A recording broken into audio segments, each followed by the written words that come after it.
what brought you to write about Mrs. Nixon, and what have you found so amazing about this woman who I don't think is mysterious? She shouldn't be mysterious at all. Yes. Well, and the title is sort of a little bit to intrigue you, the mysterious Mrs. Nixon, to pull you in, and then the whole book is a deconstruction of that idea, not to get too esoteric, but it's kind of like excavating this person a little bit for like you're a forensic anthropologist, or really excavating the image of this person. The women who are here tonight knew the real Pat Nixon, and through their eyes particularly, the book is dedicated to the East Wingers in part because they allowed me to see her as she really was, the real Pat Nixon, the authentic person, not the media creation of this person.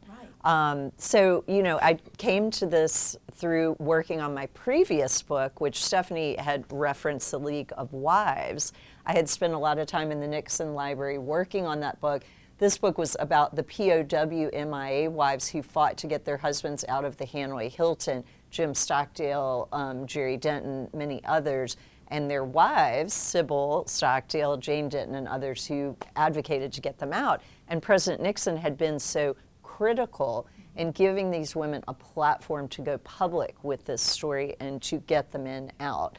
So that led me to Mrs. Nixon, because I saw these pictures of Mrs. Nixon being active and engaged with my POW wives and looking happy and smiling and being very active. Now, the version that you get a little bit from Woodward and Bernstein, particularly in some of their work, is this sort of passive woman. She was reclusive, you know, references to alcohol problems. And I mean, I knew from day one that could not be right. I just thought there is something fishy here. And then, of course, plastic Pat, I think, was a common term that people heard in the 70s. And as usual, none of that is true. This media idea is such the polar opposite of the real person that I came to know through the East Wingers, through the documents, through her daughters, Tricia and Julie, that I spent a lot of time talking to and interviewing, through the sons-in-law, through staffers, but also through people on the outside, babysitters, cooks, Air Force One pilots, just a real 360 of people who knew her.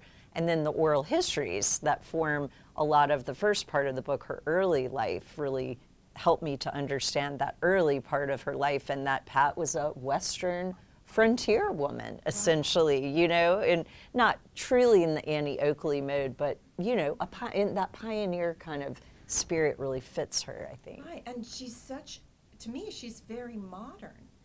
She's really, what all she does before she even marries, she's just this amazing independent woman. Yes. And can you talk a bit about where she went, what she did, to kind of give people an idea of this very independent woman, very thoughtful, not necessarily wanting to get married even. So talk more about that. Oh, I have some great dating stories about Pat and Richard Nixon that will blow your mind. So we will talk about those. But first, to go back just a little bit to the Westernness. This is so critical to understanding Pat Nixon. And I think past portrayals have not emphasized this at all.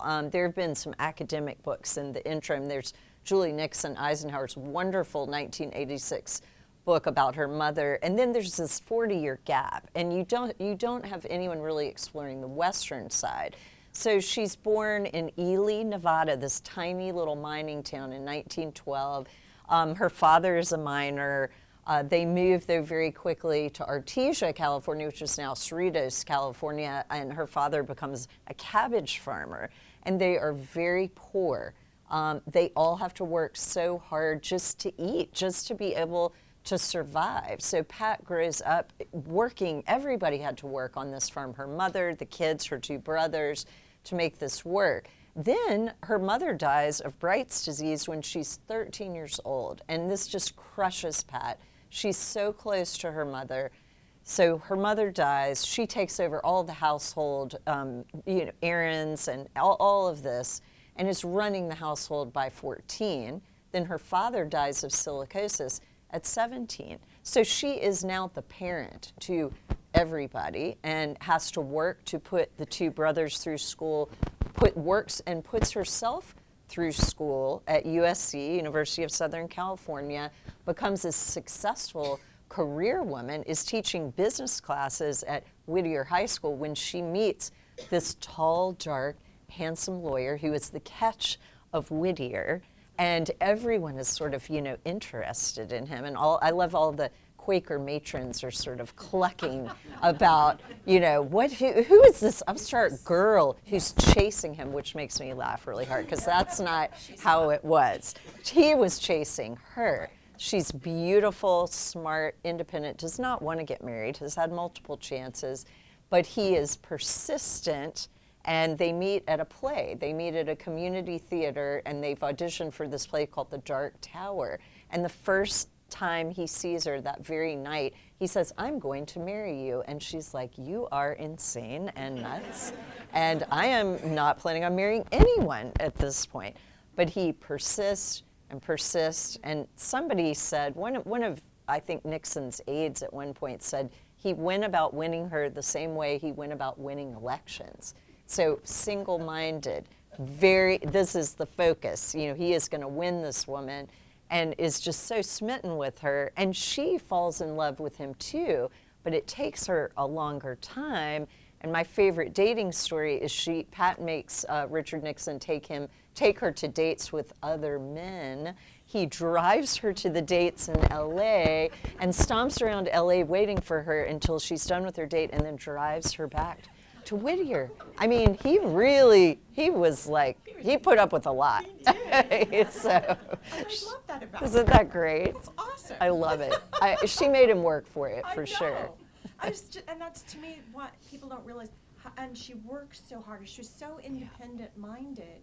I mean, you were talking about the POWs. Yes. She's, other than Eleanor Roosevelt, she's the only First Lady who's been in active duty going.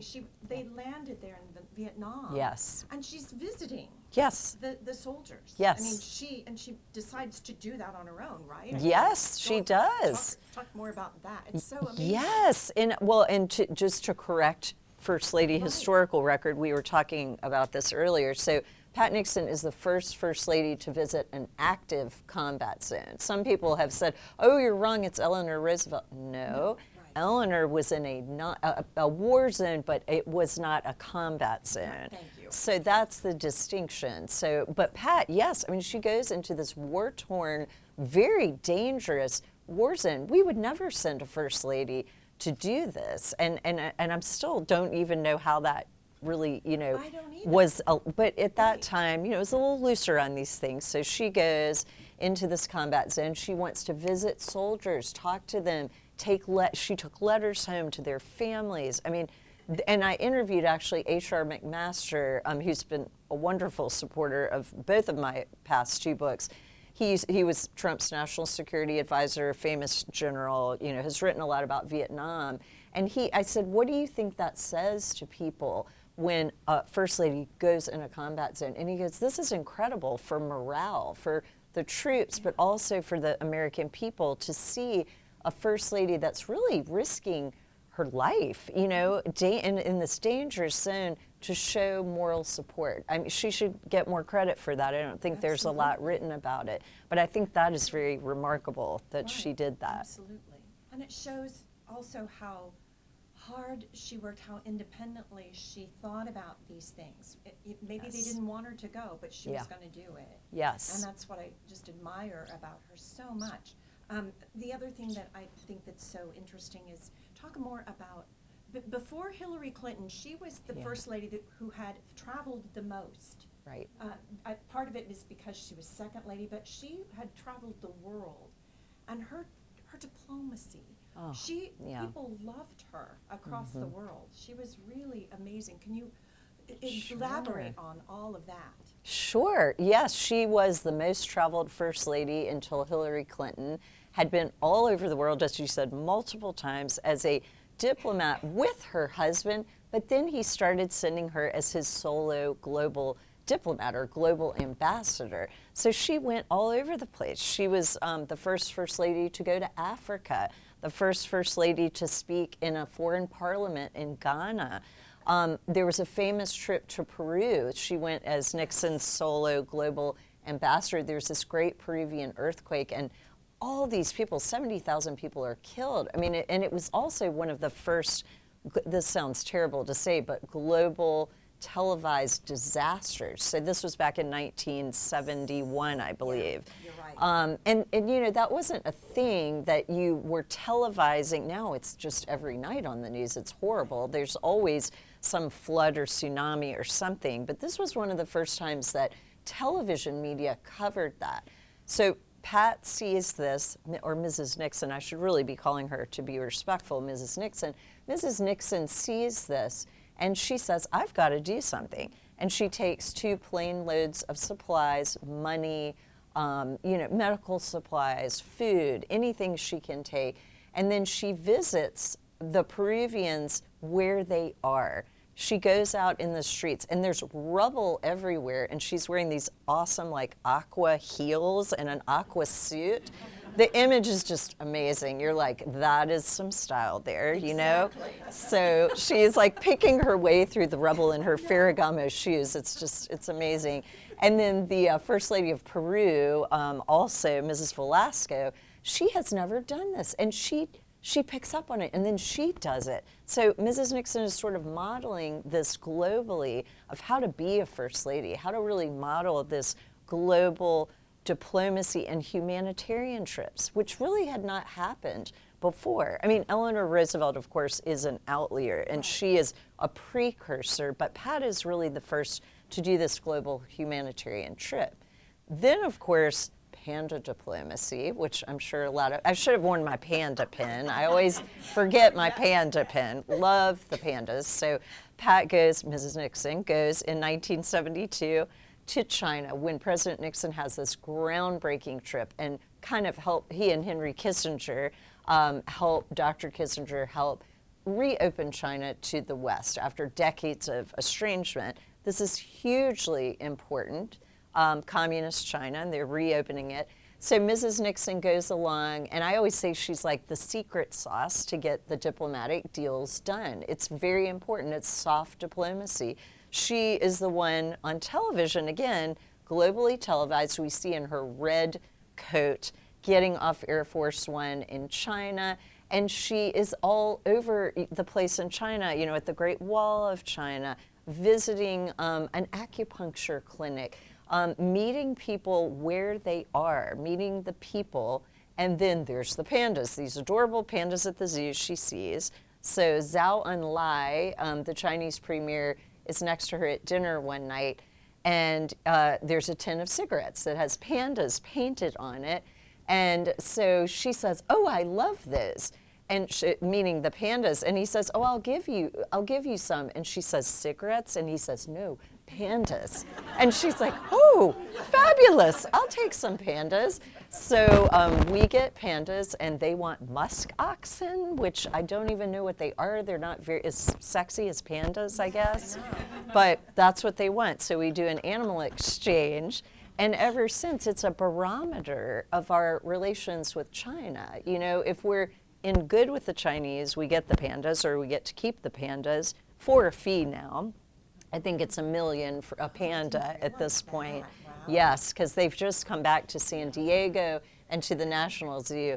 But when Mrs. Nixon brings the first pair back, it's the National Zoo in Washington, and there's a very cute newsreel of her saying, "I think we're going to have pandemonium at the zoo."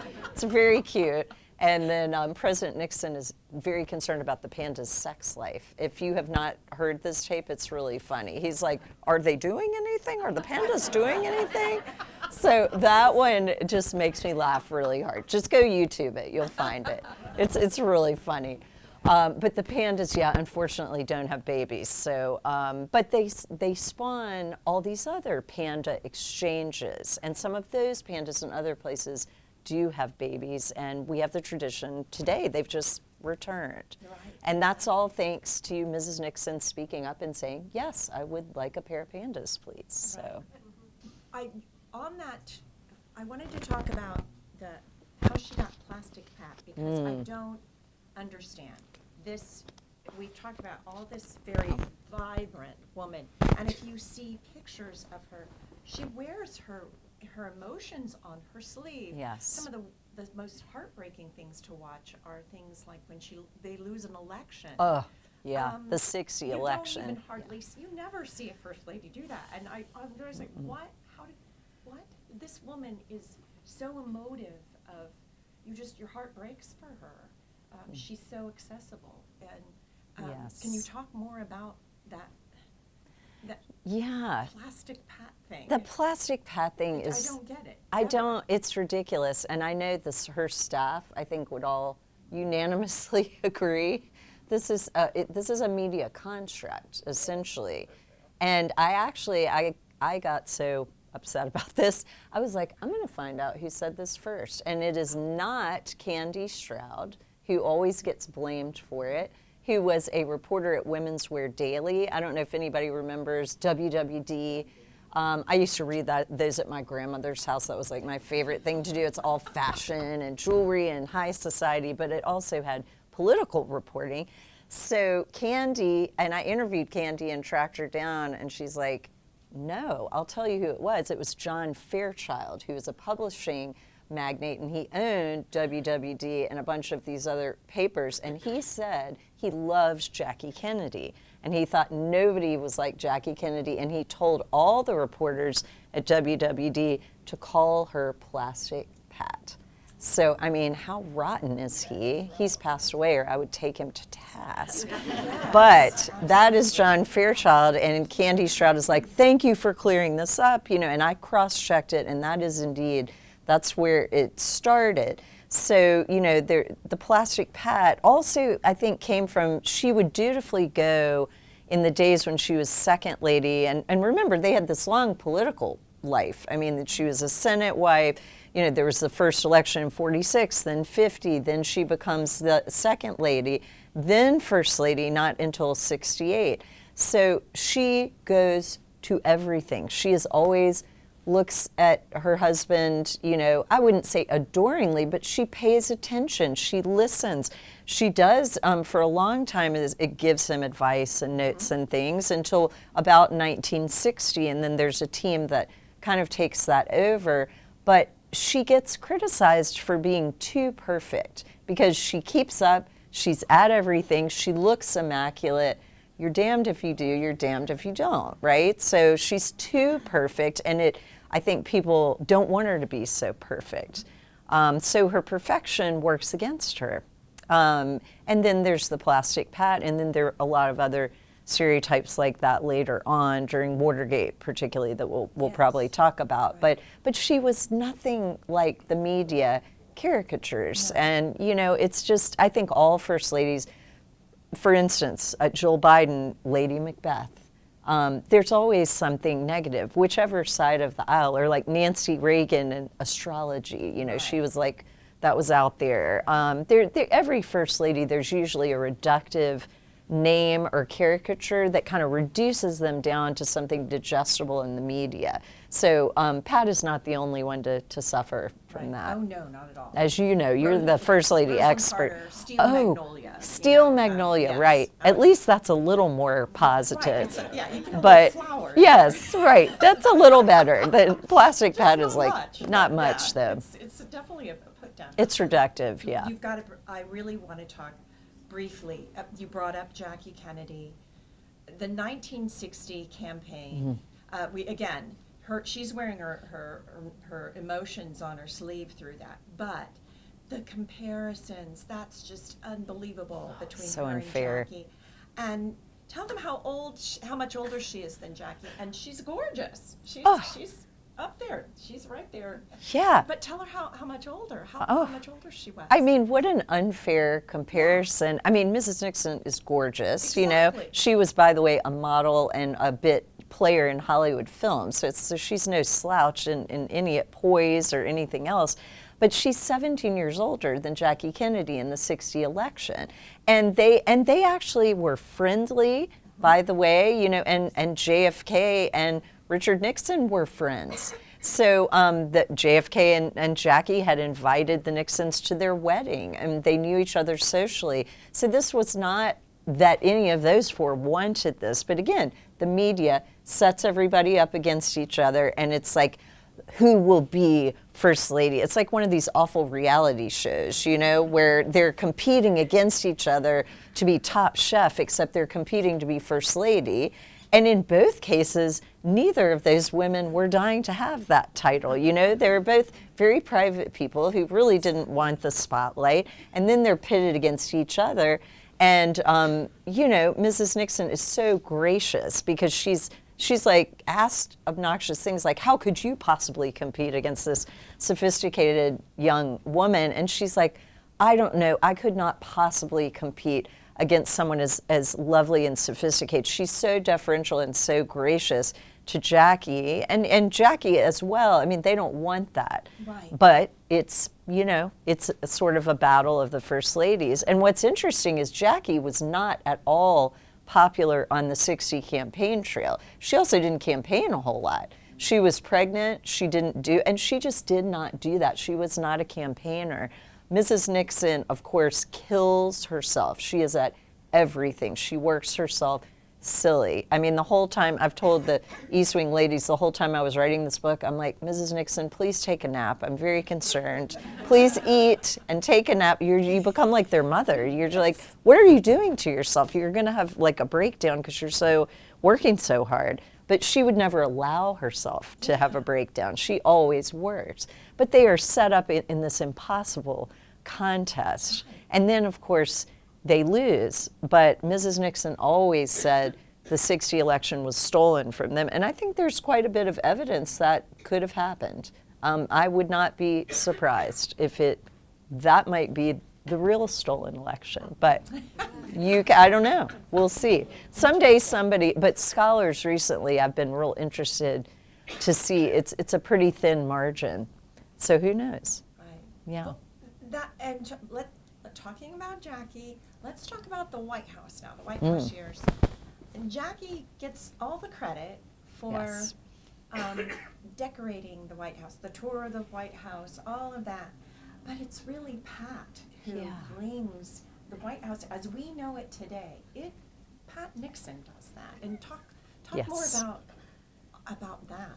Yes. She does. Well, another misperception is that Jackie Kennedy, who's great, by the way, no shade on Jackie, Jackie did all of it, and the White House is all completely decorated by Jackie Kennedy. I really do think there's a conflation there that's obviously incorrect. Mrs. Kennedy was only there for 3 years, so she starts, though, which is really important, the White House Historical Association. She recognizes that the antiquities there, things need to be preserved, the antiques, the paintings, and they need to bring things in because the White House doesn't have a lot. So they have to fundraise and get this going. And Mrs. Kennedy does an admirable job setting that up. But Pat Nixon is the first lady who has brought in more art and objects into the White House, over 600 of them, than any first lady before or since. So, and she gets no credit for that. Everybody's like, oh, Jackie did all of it. No, go out and tell everyone Mrs. Nixon did more than anyone. And then there is which I love this term, Clement Conger, who was the White House curator, called it the Frenchification of the White House. Now, I have a master's in French history and culture. I'm a Francophile, and I love the Boudin vision that Jackie Kennedy has for the White House. However, we are not Versailles. It is not the Élysée Palace, right? It's the People's House. It's an American White House. And so Mrs. Nixon and Clement Conger, the curator, kind of go on a mission to de-Frenchify a lot of the rooms, the red room, the blue room, the green room. They redo them all in an American style, which really identifies most closely with colonial Williamsburg. That's where they draw their inspiration. And if you look at the White House, even today, the White House we know is Mrs. Nixon's version. The whole Boudin version is gone for the most part, not completely. There are traces of it. And there's certainly Empire furniture and beautiful things Mrs. Kennedy acquired. But I think philosophically, I mean, you can go either way, but it makes more sense to me that it would be an American White House reflecting American craftsmanship above all, and art and things like that. And that's what we have today. So it would be nice for Mrs. Nixon to get a little credit for, I mean, that was a huge thing. And it was all privately raised funds. I mean, this was not, there's no government appropriation of funds for the renovation and restoration of the White House. It was all raised by Clement Conger, by Pat Nixon, with their staffs, with these ladies here and others. So it's an important thing to know and understand. And I think Pat understood it was the people's house too. I mean, so much of what we see today as the White House is her, but she also, what did she do on the outside? And to bring people in, she makes it accessible for wheelchairs, blind. I mean, there's so much that she does. She lights the White House. Yes. All the things that we take for granted now were all done because of Pat Nixon.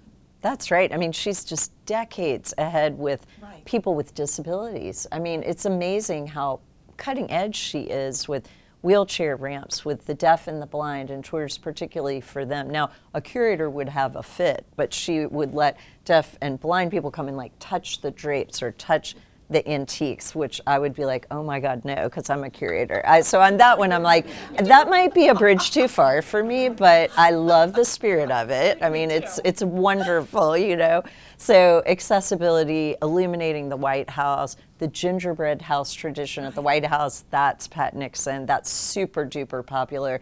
And the Christmas candlelight tours, which I would love to have been on one of those. That was before my time, but I'm sure some of you ladies probably did that. You probably worked those events instead of just touring them, but they were incredibly popular. Yeah. There's so many things that she refused to be the causes that's like the First Lady gets stamped with. It's really tough to do that with Pat Nixon, and that was on purpose. They call it volunteerism, and I never think that that's the right word at all. No.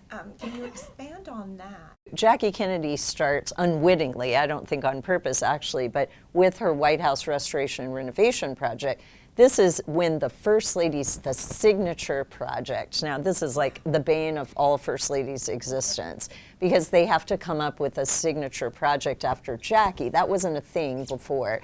So Mrs. Kennedy starts that. The signature project there is the White House itself and her starting that. Then Lady Bird, of course, is beautification and the wildflowers, and that's very popular.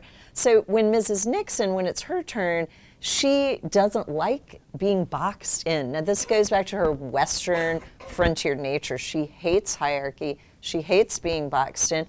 She always says, people are my project. And I think that's really her signature project, is her warmth with people, the way she interacts with everyday people. And everybody is treated the same, whether you're the janitor or the prince, like there's no difference. So it's reaching out to people where they are. But volunteerism is kind of what the PR types. I love, there's a quote in the book, the beardless image types, the young men in the West Wing that are tasked with coming up with sort of the PR strategy. They say, okay, well, you're going to be like Florence Nightingale going across the country volunteering and helping, and she's probably like, oh my gosh, I can only imagine. I'm sure you ladies may have some comments, but I just in my head hear her going, really? I can do better than that. I just want to meet people where they are. So I think that was her kind of cause, so to speak, but that encompassed so many things, the national parks. Well, exactly. We were talking about that all program. The things that she opened, the national parks, she's doing kind of Jackie and Lady Bird and Eleanor, she's doing all these things that all these women really, they continue to do and champion. And you brought up something that we probably should touch on, even though Pat really wasn't a part of the Watergate. Right. But we probably need to talk about a little bit. Of because course. we can't get past you have that to. part of it. And unfortunately, she gets sandwiched and saddled with that, and that's not necessarily fair. Right. But go ahead and can you elaborate on that a little bit? Sure. So, Watergate starts in '72 with the break-in at the Democratic National Headquarters that June. And they're about to head into campaign season for the 72 election. So from my research, I think at first people are like, oh, you know, this will blow over, whatever, we'll move on from here. But it just snowballs. With, you know, Woodward and Bernstein, they're reporting at the Post. These two young reporters start digging in and, you know, supposedly find all these things. But, you know, Watergate does, I mean, clearly there's some problems there. And Mrs. Nixon at this point is really shut out of a lot of the day-to-day in my reading. So Bob Haldeman, the chief of staff, Nixon's chief of staff, John Ehrlichman, you might remember them from the media as the Germans. Again, yes, it's kind of reductive down to it, but I did love the names. Hans and Franz is another favorite. I mean, the Siamese twins, you know, the Germans, and of course the Berlin Wall. Now, I think the Berlin Wall is accurate because they kind of build a gate around, and they're the gatekeepers to the president. And again, I'm reducing this, I'm making it a lot simpler than it was, but I feel like Mrs. Nixon and the girls and the staff, the East Wing staff, also some of the West Wing staff, some of the old friends and allies that the president had were not able to get in to really talk to him, to work with him anymore. And I think Mrs. Nixon at this point is sidelined and minimized. And there's, you know, what detailed well in my book about Bob Haldeman and Mrs. Nixon, I wouldn't even call it a contentious relationship because it was a battle by proxy. You know, there were sort of layers between them, but they did not like each other at all. And Bob Haldeman did not understand her PR value, what an asset she was as a first lady. It's unbelievable to me that anyone would not understand this. So he kind of shoves her to the side, Ehrlichman too, to a lesser extent, and they also try to take over the East Wing, and they try to put parts of it under the West Wing, and Mrs. Nixon shuts that down immediately. She does not need help, she just shuts it down, but there's some bad feeling here. So this, you know, goes on, and really up until the end, I really am convinced that Mrs. Nixon and the daughters had no idea of the extent of what was going on. And by the time they kind of have the full picture, Haldeman and Ehrlichman are finally fired in April, right towards the end. And then everybody kind of comes back together. And this is when I think you see the president and the family kind of hunker down together to fight what a lot of the staff call it's the last campaign. And Richard Nixon called it that too, which obviously is kind of a lost cause at this point. So he has to resign, and it is, you know, very difficult to watch. I detail that in the first pages of my book. I start with the end, when the president has to resign, and Mrs. Nixon, the daughters, and the sons-in-law are up on stage, and it is very painful to watch. And I think Pat was devastated by it, as any first lady would be. He's passionately in love with Pat Nixon, and of course we know time happens, things happen, but he comes to her and asks her for her opinion on everything. Yeah. What happens? I mean, he's so isolated. He doesn't even know what's happening with him. There's this sense that they're living such different lives at that point. Yes. And that happens to a lot of first ladies. It really does. But can you discuss that a little bit, your thoughts on what happens? Sure. Well, and I think, you know, the marriage is interesting. I mean, like all marriages, there are ups and downs. It's not perfect. But they start, you know, in World War II, these passionate letters between them. And I detail a lot of these in the book. A lot have not been seen before. And the daughters, Tricia and Julie, were kind enough to let me have new letters. And you cannot believe, like, I'm almost embarrassed for President Nixon. I'm like, seriously? This is really, like, sentimental, seriously sentimental. Like, he's smitten, like a smitten schoolboy. It's lovely. It's lovely. No, it's wonderful. Every You're woman wants to feel that every way. woman. I mean, I would love to get a letter like that. No shade on that. I'm like, this is amazing. Like my husband who's sitting here, perhaps you should write some letters. You know, take a clue. Not that you're on the spot, but you could for Valentine's Day, perhaps. You know, you could take a clue from Richard Nixon and write some awesome love letters, you know? And then Pat's like, hi-ho, I'm off to do that. Can I burn you a hamburger, Dick? Like, she's very dry, but she adores him too. She's very committed and loyal to a fault. So, you know, she stands by him all throughout this long marriage, these political ups and downs, these obstacles that other people, it would crush them. She is there. She is committed. And then at the end, after Watergate, I see them come back together in the marriage. I mean, that's a little bit separate topic, but they come back together, and he like will bring her little treats and put flowers on her pillow and sit and watch movies with her by the pool, and then she'll finally let the dogs jump on the sofa, which was huge for Mrs. Nixon, because she was not into the dogs on the sofa or any of that. So, you know, it circles back to their early years, and, you know, in the end, and things become a lot more casual, obviously, with dogs and everything else.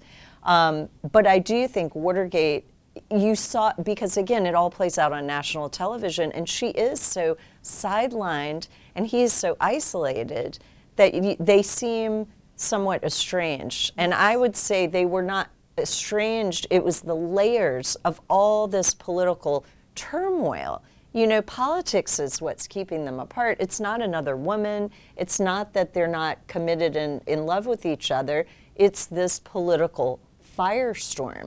I mean, think no one is left standing, or very few people are left standing at the end. And I think it has a profound effect on the daughters and on Pat herself. I mean, it is just so devastating. So the fact that the marriage survives and then thrives afterward is a real testament to that commitment I think they had for each other. It really is. Yeah. It really is. Well, Emma, we need to do questions now. I just think it's the perfect time to do so. Yes. Yeah, I can tell great. People are already itching. Well, thank you both so much. Thank you all for being here again. This has been really a wonderful historic moment to share with Heath, some of our lovely East Wing staff members, and their spouses. We've had actually a really lovely chance to get to know them over the last about, 24 hours? Yeah. I think we're all best Yep. friends at the end of this.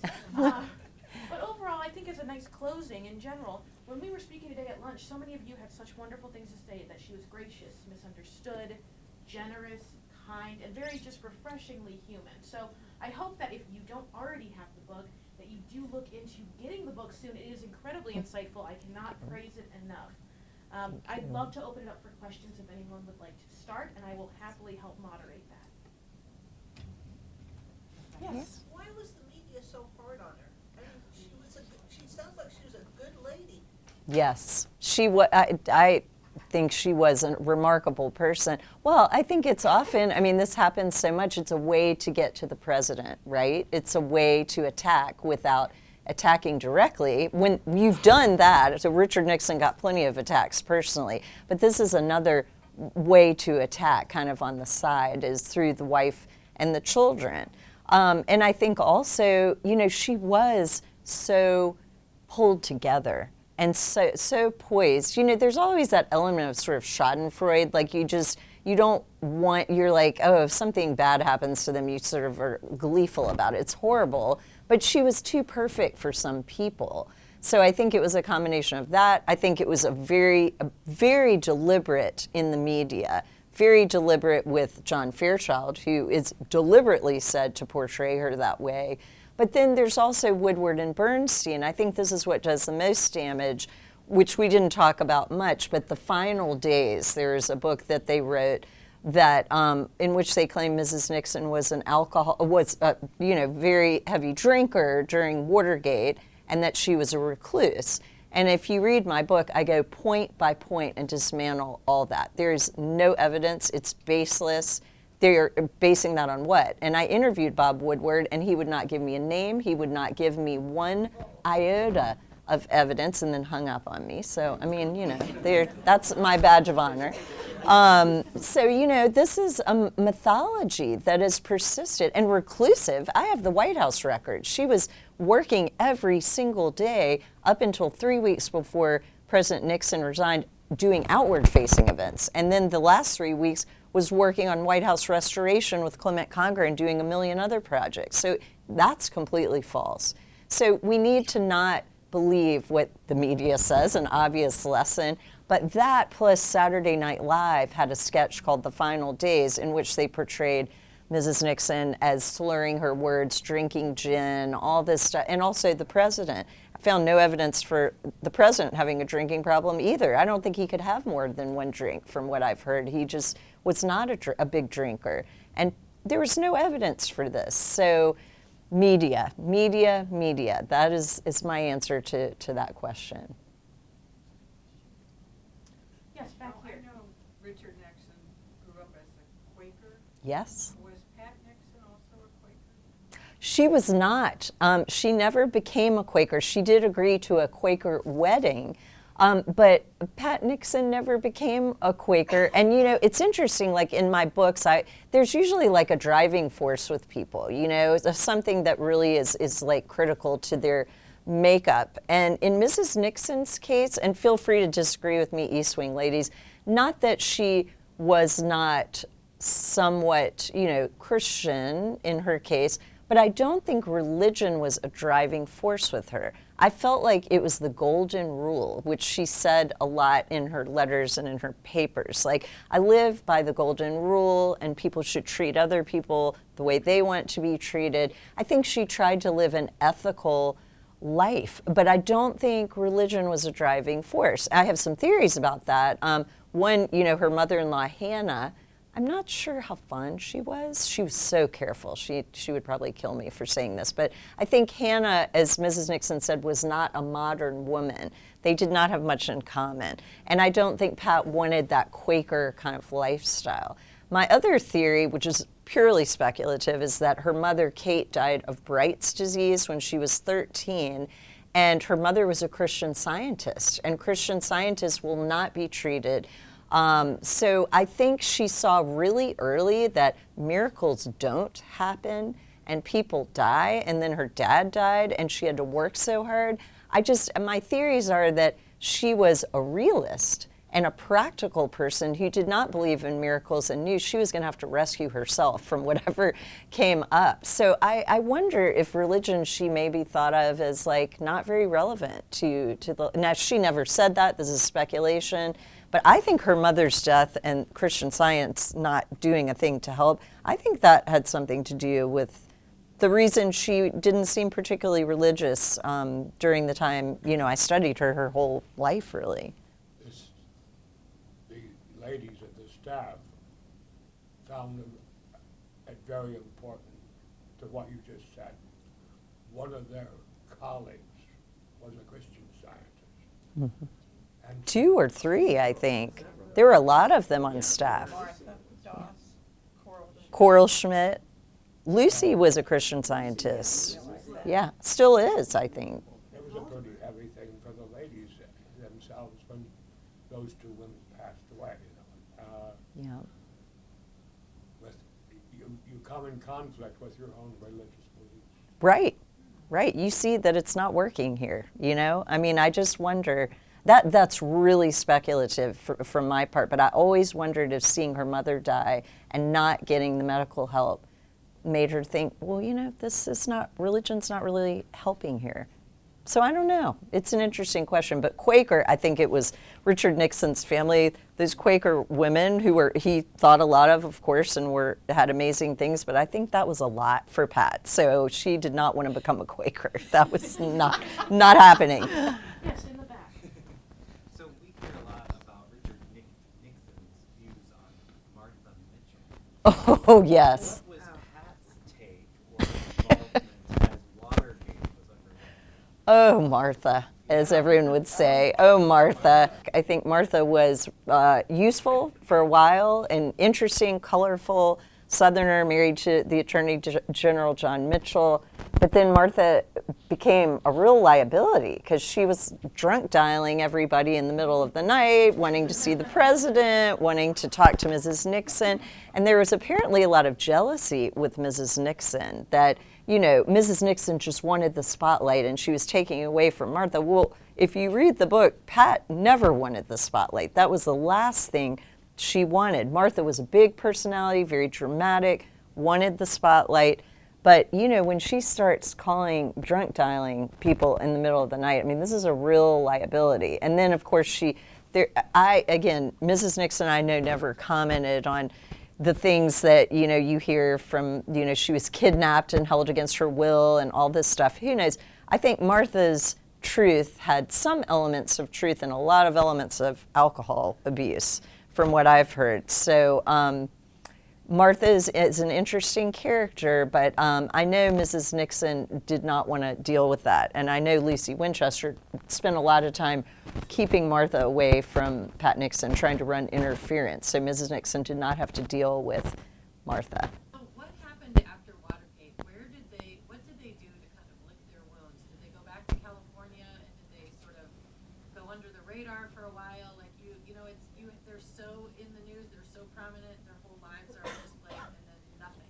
Yes. So how did that go for them? Yes, I mean, they go off to San Clemente, California. They have the Western White House, Casa Pacifica there, and they kind of set up camp there and stay there. And they're there for, not forever, but for quite a while.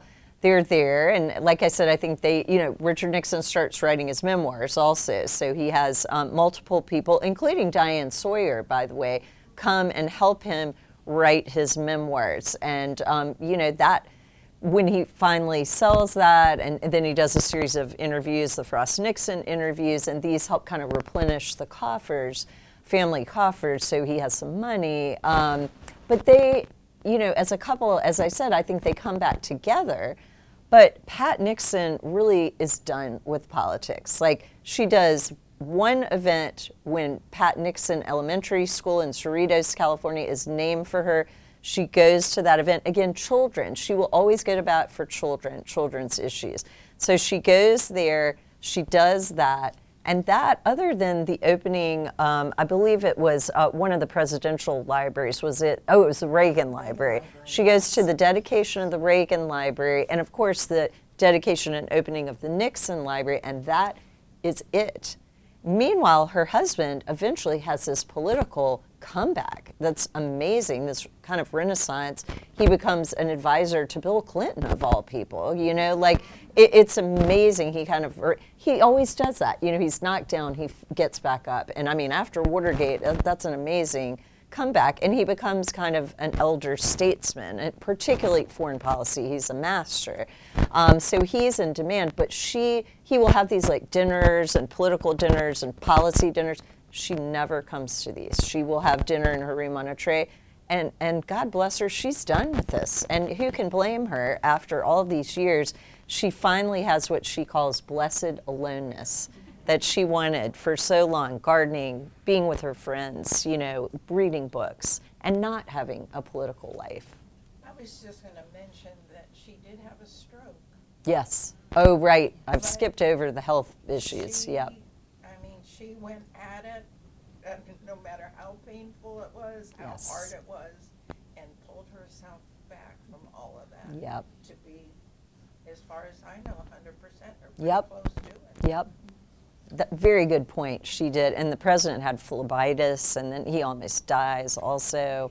So they were taking care of each other. And Penny is right. She did come back, I think 98%, had to reteach herself everything, just was so dedicated to that recovery, and also dedicated to taking care of him when he had his health issues, and then he takes care of her. So it's a lot of time is spent on the health issues. And then later they moved to New York for a while, and that doesn't work out, and they're recognized too much. And then they go to Saddle River, New Jersey, and they move out there. So that's where they end up ultimately. And she did. What was her relationship with her daughters? Oh gosh, I think they meant more to her than anything. Way more than political life, of course. That was a no contest. And I think there was always a lot of push-pull. I talk about this a lot in the book. I think a lot of mothers will relate to this. She was traveling so much, gone so often.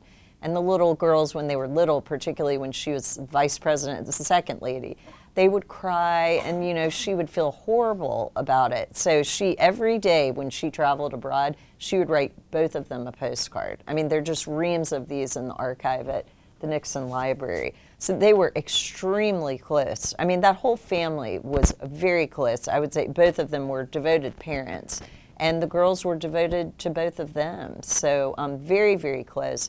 And both the girls were wonderful about working with me for this book, and their extensive commentary from both of them, and even artifacts that the girls provided to me, or documents, different things that I think make it very, very authentic.